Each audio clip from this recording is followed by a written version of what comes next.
Okay.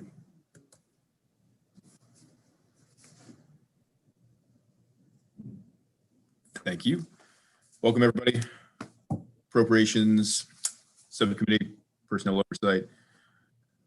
Ooh, it is Tuesday the 2nd. Welcome.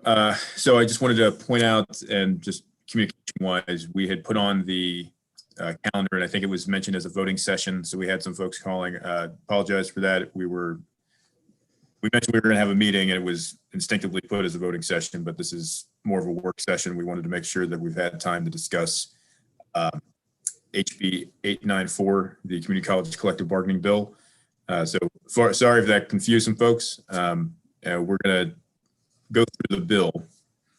I'm going to give the general rundown, and then June is going to go into some of the specifics that have been changed from the previous version that we had passed out of the House back in 2016, and then open up for discussion.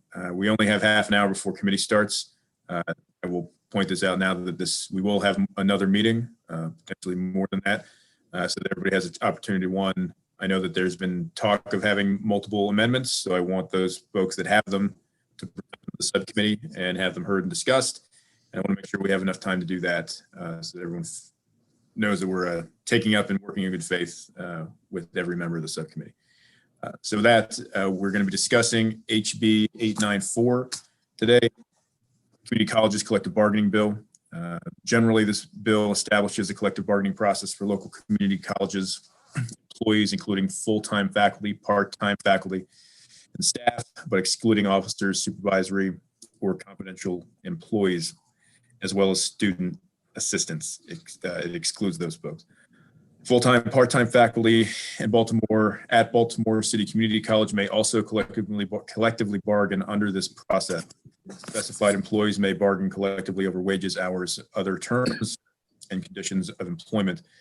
And the procedures are for dues to be charged by the exclusive representative. Aspects of access to new employees are also subject to negotiation. Disputes on these issues may be settled through mediation and fact-finding if necessary. This is very similar, almost the exact same bill that we passed in 2016, but there are a handful of changes and differences that I'm going to pass to June, so she can explain to the full subcommittee on what those changes are and how this bill is a little different from 2016. June. Thank you, Mr. Chairman. All right, while similar to House Bill 27 of 2016, this bill includes new and modified sections. So I'm going to walk through an overview of these new and modified sections.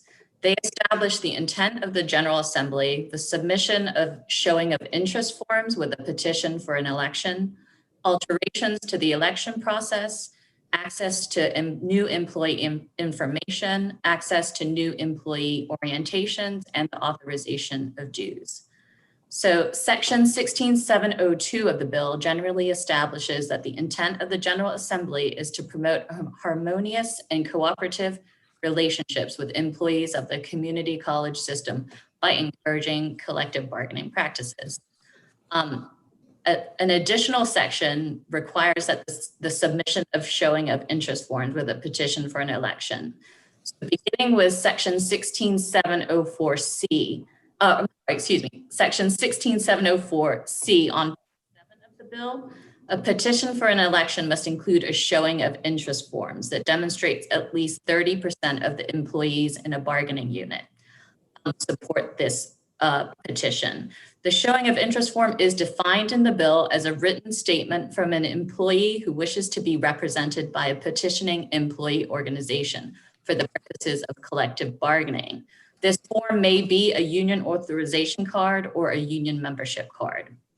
This section also authorizes the use of electronic and handwritten signatures from employees and establishes the period of time for which these signatures are valid.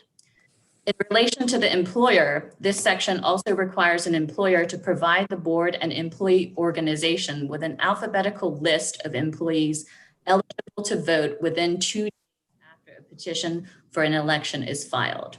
The list includes information such as the name, position, home, work, contact information, and is listed under section 16704 on page 8 of the bill. An employer must also identify employees that are not eligible with a statement, or that are not eligible with a statement explaining why each employee was excluded from the list. An employer may not challenge the eligibility of an employee's vote if the statement explaining the reason for exclusion was not provided with this list. In relation to the board, under this section, the board must promptly determine the adequacy of the showing of interest by comparing it to the list provided by the employer. The board also must provide notice to the employee organization of determination of validity. If the board determines that the showing of interest is not adequate, the employee organization may submit additional showing of interest forms for the 30-day period after the organization is notified of the board's determination. The board is also authorized to provide more time for a good cause. A third change in the bill is that there's a section that deals with alterations to the election process. Section 16705 authorizes the board to use a third-party contractor to receive and count ballots for an election. An employer must submit to the board and employee organization an updated alphabetical list of the eligible employees, similar to the list in section 16704. An employer must also allow employees and employee organizations access to the employer's property and facilities for campaign activities related to the election. An employer may not limit the amount of time an employee has access to the property and facilities during an election. The employer may not alter existing rules to unfairly limit employees from collective bargaining, and the employer may not spend public money or resources for a negative campaign against an employee organization. This section also authorizes that an election may be conducted in person, by mail, or electronically. The board is authorized to designate the time period for voting in an in-person election in consultation with the employer and employee organizations. The board must provide notice of each election, and the method of voting must allow at least 10 days of voting, may extend voting due to inoperable systems, and must assist an employee to use an alternative method of voting if the employee promptly informs the board of an inability or problem in casting a ballot. An employee organization may request a preferred method of voting. An employee must make publicly available notice of an election to the eligible public employees within 1 day after the employer receives notice of the election. Section 16707 establishes access to new employee information. This section is similar to section 3208 of the State Personnel and Pensions article that relates to access and use of employee information. So in this section, within 10 days after a new employee's date of hire, an employee shall provide the exclusive representative the information required under 16704. That would be the name, position, home, and work addresses and contact information in an electronic format. And in addition to that, once every 90 days, the employer must provide the employee information required under this section to the exclusive representative, and also may negotiate this with the exclusive representative. So this would be a matter that could be negotiated. Okay, and the next section is section 16705. So this is also about access to information, but it's access to new employee orientations. And so this is modeled after sections 6407.1 and 6407.2 of the education article, and it addresses access and notice to new employee orientations or processing. So an employer must provide an exclusive representative at least 10 days notice in advance of a new employee orientation. And then for existing agreements, either party may reopen negotiations only to address this issue, the access and notice of new employee orientations.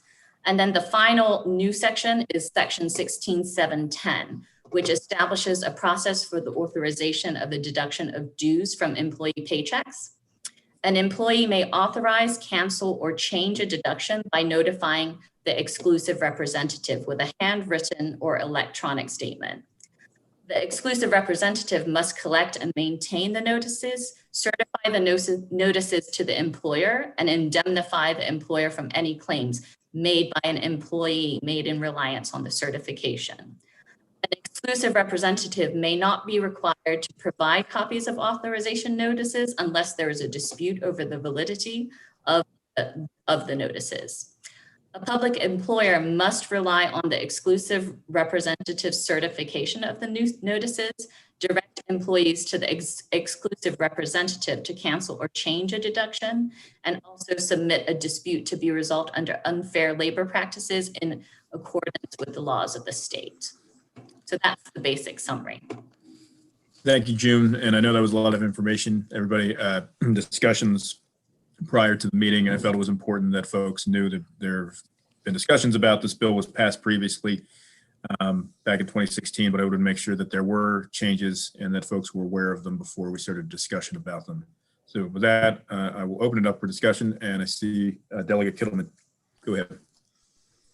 Thank you, Mr. Chair. I just wondered how this bill, how close it is to the federal labor law. I mean, I'm actually not sure how much it's related to the federal labor law. Yeah, like we have this federal labor law in front of you. Would it have similar provisions? Does it go into this level of detail? Does it say anything that is clearly different? Well, I know it does, because this bill, I think, correct me if I'm wrong, incorporates the provisions of another bill that we either passed or are in the process of passing that says you cannot use any state or federal government money. And that's in here too. Yeah, and I think that was when they drafted this bill, that was before Delegate Loki had put in his bill. So if that was to pass, that provision in here would already be in statute in another area. But nobody has can tell me how it would compare to the federal labor law. I mean, there are a lot of provisions that require a lot of different things. And again, I still think federal labor law is preemptive. And this definitely changes the balance of power in the relationships. And I just wondered how much. Sure. So I can get you, I don't want to speak out of turn and say the wrong thing to you. So I'm going to go back and get that specific question answered for you. Delegate. Thank you. That's great. Mr. Chairman, if I may. Go ahead, Jim. I would say that this is actually more similar to sort of the state requirements as opposed to the federal and the private requirements. And I would say that one sort of difference under the law that governs state employees is that we don't have binding arbitration. So that would be one of the major differences, but we can definitely follow up and provide more information. Yeah, particularly with respect to the federal laws. Thank you. Delegate Price. Yeah, this is this is not just a minor change to the way things are being done. I mean, this is a menu from ASME that they're basically getting pretty much everything they want. I mean, I can't imagine anything else out there that's going to tip the scales in their favor. That they basically turned over every single rock, it seems. You know, honestly, and I guess it's a good thing for us because 2 years from now, when they still don't get everything they want, they're going to come back to us again. Maybe there's nothing left for them, to tilt the scales in their favor any more than this bill or and this thing does. So I have quite a few questions here. The 30%, is that typical? I can't remember. You guys are going to have to refresh my memory on that. Is that a typical? Yes, that's actually the same from the bill. Is that okay? All right, yeah. That hasn't changed. And then is it anywhere else where the employer has to provide a list of with all that information, or is that unusual as well, or is that pretty typical? That's also pretty typical in the sense that it's those laws and statutes were adapted because of the Janus decision issued by the Supreme Court, which allows access to public information. Okay. So, yeah. Well, I'll jump ahead to that Janus decision, 16-710. Is this, I mean, is it to make it this difficult for an employee to opt out as far as their dues? Is it legal for us to even allow them to do that? Because that's what that section does. It just makes it prohibitively difficult for an employee to opt out. I mean, based on the Janus decision, I mean, could that be challenged legally potentially? What I would say is that under the Janus decision, it was the Supreme Court basically stated that employees that were not members of the union the dues were not allowed to be deducted from non-member employees. So I think this is still pretty consistent with that ruling. But is anywhere else do we allow the unions to basically make it this difficult for somebody to opt out? I would have to get back to you on that one, but I will confirm with you that yes, this is a new section that has been added to the bill. So, all right. To be quite honest, I don't know if there's a whole lot, Mr. Chairman, that we're going to be able to work with you on this one.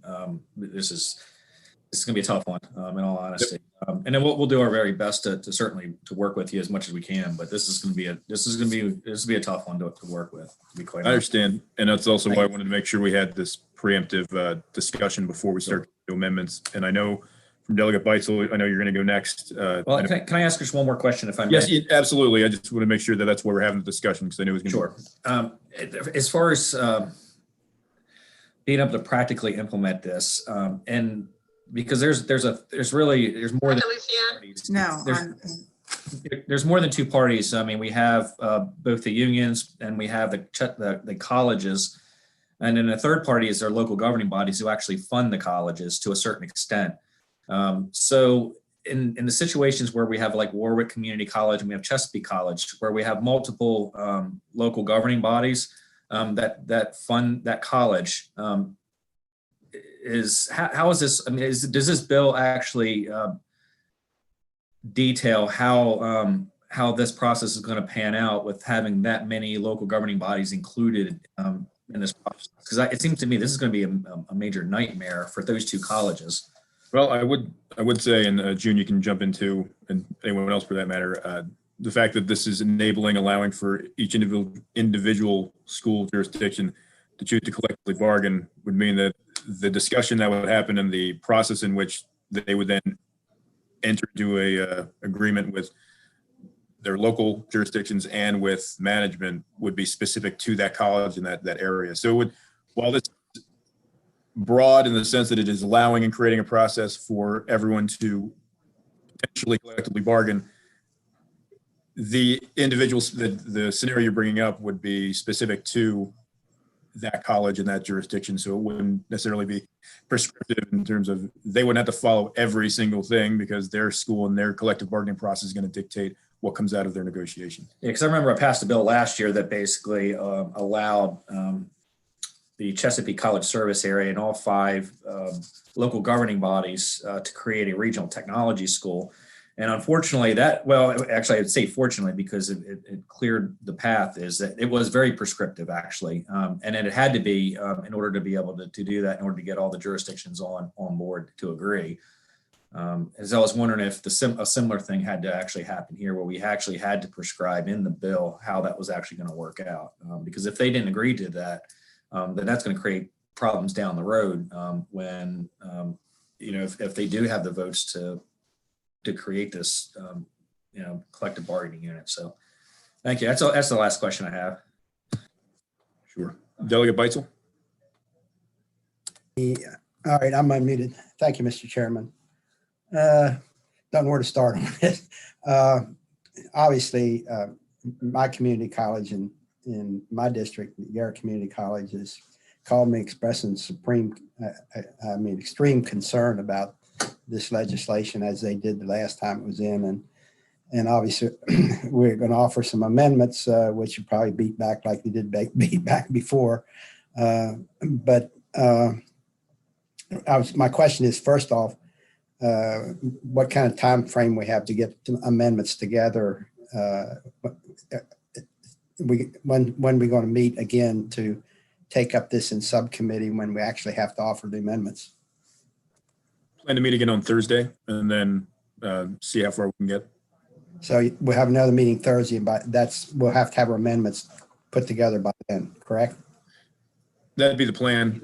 We have to take it to full committee, which be better to do it now. One question I have is, well, I have more than one question, but the first question is, Montgomery County already has collective bargaining, and Delegate Corman has expressed his belief that it's working really well and working great there and everything. But one provision they have in theirs that I wonder if it's here is defining what is part-time faculty. In Montgomery College bill, I think they have a provision that says you have to have teach 9 credit hours in the current academic year or the prior academic year in order to be considered part-time faculty. And so am I correct in saying that this bill also applies to part-time faculty, that they can join the union and collectively bargain also, or request that? So what's the definition of a part-time faculty in this bill? It does apply to full-time and part-time faculty. And June, I have the fiscal note. I don't have the printout of the entire bill in front of me. I have the definition for part-time faculty. So there have been some modification in the definition from the prior bill in 2016, but part-time faculty means employees whose assignments involve academic responsibilities, including teachers, counselors, and department heads who are designated with part-time faculty status by the president of the community college. So I think the change in terms of the definition is that this added counselors to the definition. So counselors, though, generally are full-time employees of the community college, right? I would imagine that it varies based upon. Well, I guess they could be a part-time counselor in sports or something. Anyway, it doesn't, in this bill, it doesn't specifically say that you have to be teaching 9 credit hours in the current academic year or the one previous that. Is that set forth in here anywhere? Yeah, you are correct that it is not described in that fashion. All right, so just to advise you, that'll be a subject for an amendment. The other thing that this bill does, and Jeff asked this question about the 30% triggering, and so he already had that question. He already asked it. I just a comment. This bill, in what's been done, and even more so than the one that we had before, just about does everything it could do to enable the unions to have a free hand to do anything they want on the community college while handcuffing the administration.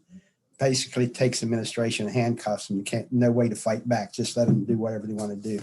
So with that, I'm going to withhold any further comment, except there was, I had my community college had requested that they designated at 50% rather than 30%. But I think, June, you're saying that's was in the previous bill, and that's the way it is. So, all right. Thank you, Mr. Chairman. Those are my questions at this point in time. Appreciate it. And I will say, I mean, there wasn't one, this was a coalition of folks drafting this bill together, adding the new additions to it. I mean, in terms of handcuffing, I mean, we can have a discussion about that too, like offline, and kind of get a better feel for where we're at. I mean, the collective bargaining process is intended to level the playing field where there currently isn't one. I guess this is coming from a position of if there's no process to collectively bargain, this creates a way to collectively bargain.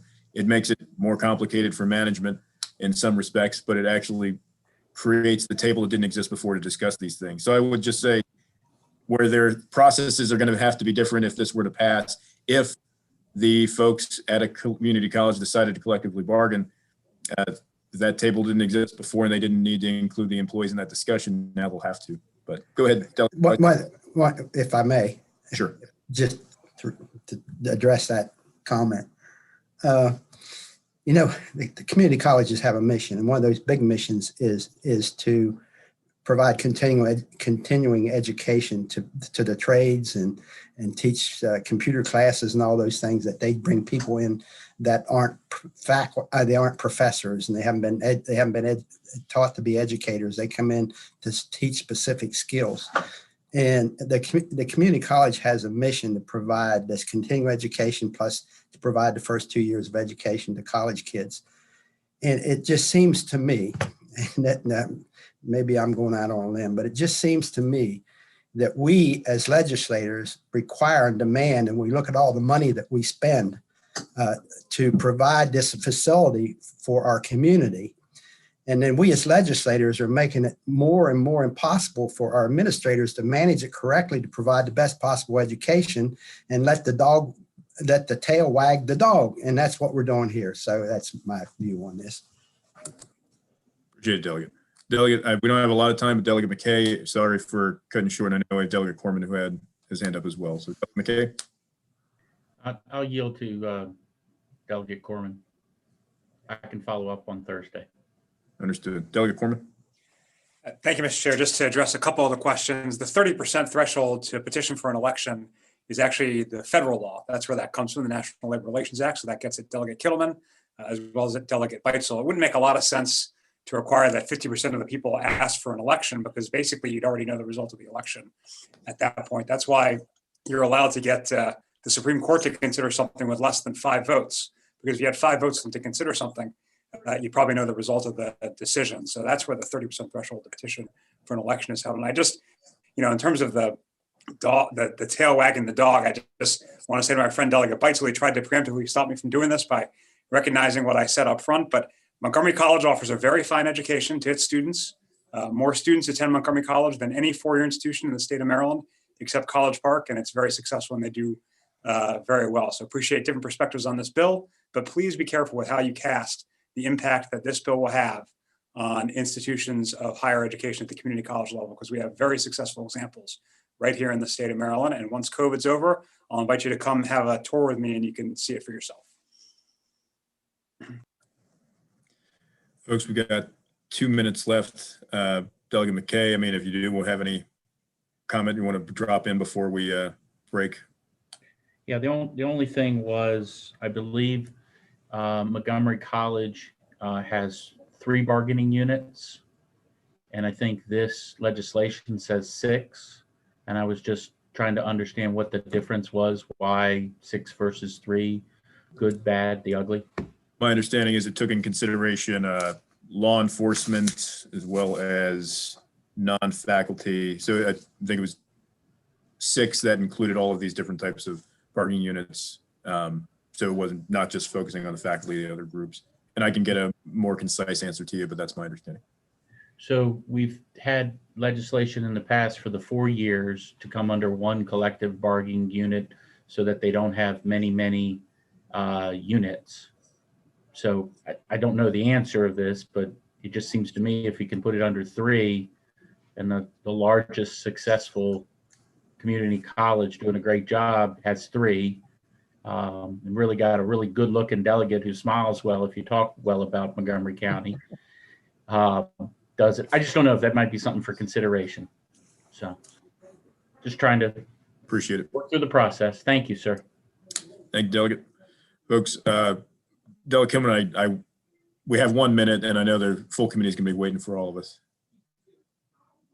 You're muted. Okay. All right. Appreciate everybody participating in the work session. We will be meeting again to discuss and take up amendments from members from the subcommittee as well. So feel free to contact me offline, just like before. Send me a message, give me a call. Happy to talk through anything through the bill and get you answers that you need. Okay.